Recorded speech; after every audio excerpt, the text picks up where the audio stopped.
Mon podcast IMO. Bienvenue dans ce nouvel épisode de mon podcast IMO. Chaque jour, un focus sur l'actualité de l'immobilier avec un invité. Et aujourd'hui, je suis avec Laurent Sabouret. Bonjour Laurent. Bonjour. Vous êtes cofondateur d'IMOP. IMOP, c'est une agence immobilière en ligne à commission fixe. Et si vous êtes avec nous aujourd'hui, c'est pour parler du baromètre de l'immobilier que vous venez de lancer avec Harris Interactive. Alors, on va en parler en détail, mais avant, il est peut-être quand même nécessaire de rappeler en quelques mots ce qu'est IMOP, depuis quand vous l'avez créé et comment vous travaillez. IMOP existe depuis fin 2018. C'est une agence immobilière en ligne à commission fixe avec une commission de 4 900 € et un accompagnement complet. Donc, c'est vraiment une agence immobilière full service, entre guillemets. Et on est présent aujourd'hui dans une vingtaine de villes, toutes les grandes villes françaises, avec une équipe d'environ 30 personnes. C'est-à-dire que vous êtes en ligne, vous avez un siège, et puis après, vous avez des délégués, j'allais dire, dans ces... C'est ça. On a une équipe, en fait, une équipe centralisée, légère, on va dire, et hyper motivée. Et autour de cette équipe, il y a une trentaine d'agents immobiliers qui couvrent toute l'Île-de-France et toutes les grandes villes, et qui se développent avec une croissance à 3 chiffres. Alors, ce qui nous intéresse, ce qui nous occupe aujourd'hui, c'est ce baromètre de l'immobilier. Vous venez d'en publier la deuxième vague. Comme tout baromètre, l'idée, c'est de pouvoir comparer d'une vague sur l'autre et d'une année sur l'autre. Donc, l'idée pour vous, c'est de mesurer la perception de l'évolution des prix que peuvent avoir les Français, des prix de l'immobilier, bien sûr. De vous intéresser aussi à leurs envies de projet, à ce qui est important pour eux. Alors, quels sont les premiers grands enseignements qu'on peut en tirer? Tout d'abord, est-ce que l'augmentation des prix est réelle et se fait sentir et perçue par les gens qui souhaitent acheter? Oui, tout à fait. Alors, en fait, il y a énormément de données sur les prix qui sont constatés à différents moments du cycle de vente. Et nous, cette étude vient un peu en complément en demandant, sondant les Français sur leur perception. Et on s'aperçoit que pour les Français, les prix de l'immobilier sont en augmentation et ils anticipent qu'ils vont continuer à augmenter. Le seul bémol, c'est en fait en région parisienne, où la perception de l'augmentation est plus faible et il y a même un peu plus de gens qui considèrent que les prix sont en train de baisser. Et donc c'est intéressant à deux titres. D'abord, les Français ont une vue assez juste de l'évolution des prix parce que ça correspond à la réalité. Et puis ça montre quand même, à part en Île-de-France, un certain optimisme, même une certaine, on va dire confiance dans l'immobilier qui, pour eux, va continuer à prendre de la valeur, ce qui montre que c'est un placement considéré comme sûr et un placement d'avenir et que ça continue dans cette direction. On est, j'espère, à la fin de cette pandémie, de cette crise sanitaire épouvantable.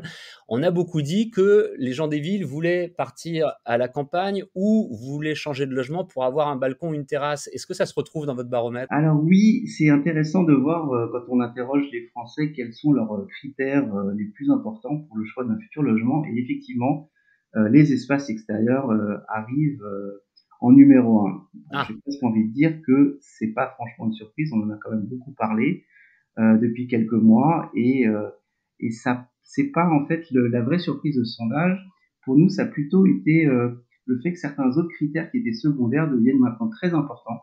On s'aperçoit que l'isolation thermique est citée dans les critères les plus importants, la bonne connexion Internet, la luminosité et les nuisances sonores sont également un critère qui est dans le top 5 pour un futur achat immobilier. Donc finalement, si je résume, l'isolation, qu'elle soit thermique ou phonique, est très importante, sans doute pour des raisons là aussi qui sont peut-être liées à la crise. Les gens ont passé beaucoup de temps chez eux et ont dû voir leur facture d'électricité augmenter lorsqu'ils sont dans des passoires thermiques. Et on sait que c'est une catastrophe dans le parc immobilier dans ce pays. Et puis les nuisances sonores, là aussi, peut-être que lorsqu'on passe du temps chez soi, on se rend compte qu'il y a du bruit Oui. la journée. Je suis tout à fait d'accord. On comprend aisément que les Français aient répondu ça.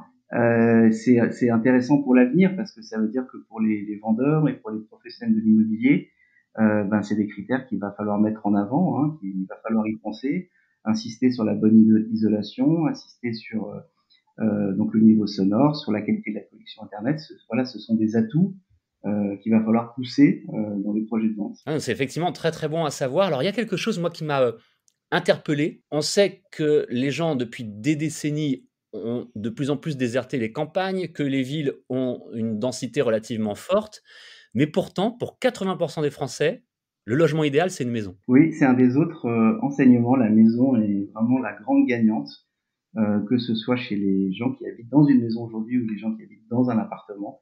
C'est le cadre idéal de vie des Français. Depuis tout à l'heure, on parle essentiellement de résidence principale, ou en tout cas, on peut mêler la résidence principale et la résidence secondaire. Si on s'arrête un instant sur la résidence secondaire, où est-ce que les Français souhaitent vivre? Dans une petite ville, à la campagne, à la montagne, au bord de la mer? Concernant le choix d'une résidence secondaire, c'est la maison en bord de mer qui arrive en numéro un du choix des Français. Finalement, j'ai l'impression, Laurent Sabouret, que cette deuxième vague de votre observatoire est à 99,9% liée à la crise, à la pandémie. Et effectivement, il y a des effets sortis de pandémie qui semblent apparaître clairement. Ça sera très intéressant quand on verra ce que disent les Français dans quelques mois pour la prochaine vague, voir si voilà, l'effet pandémie s'estompe ou pas, ou si c'est une vraie tendance, une vraie réorientation des choix de vie. Pour conclure, Laurent Sabouret, cet observatoire que vous avez souhaité, vous l'avez dit au début de cette interview, complémentaire des différentes informations qu'on a sur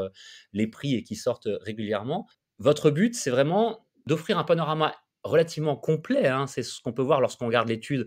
Là, on n'a fait que la survoler, maintenant lorsqu'on la regarde en détail, votre but, c'est d'offrir un panorama très complet des attentes des Français. Tout à fait. Le but, c'est vraiment de compléter toutes les statistiques, on va dire, sur le nombre de transactions, l'évolution des prix, avec quelque chose qui est donc du déclaratif et qui permet de mieux comprendre et de mieux anticiper à partir voilà, des souhaits, des attentes des Français en général, et voilà, et peut-être d'avoir une indication sur justement ce que seront les prix et puis l'évolution du nombre de transactions à partir des données recueillies ici. Si on veut avoir plus d'informations, parce qu'encore une fois, en quelques minutes, on ne peut que survoler une telle étude, on peut retrouver tout ça sur votre site, sur imob.fr? Alors, vous pouvez retrouver sur le site d'Harris Interactive, donc l'institut qui a conduit cette enquête, et également sur le blog de imob.fr. Merci beaucoup, Laurent Sabouret, d'avoir répondu aux questions de mon podcast IMO aujourd'hui. Merci à vous, bonne journée. Je rappelle que vous êtes le cofondateur d'Imop, une agence immobilière en ligne à commission fixe, et que vous avez donc fait réaliser par Harris Interactive ce baromètre de l'immobilier qui est riche d'enseignements, qui est véritablement passionnant. C'était la deuxième vague. Il y a des chances pour qu'on fasse un point et qu'on se reparle pour la vague suivante, pour la troisième vague. Avec grand plaisir. Et mon podcast IMO, c'est tous les jours, 7 jours sur 7, sur toutes les plateformes de podcast. Vous pouvez vous abonner, le partager et évidemment le commenter. À demain pour une nouvelle interview. Mon podcast IMO. Mon podcast IMO.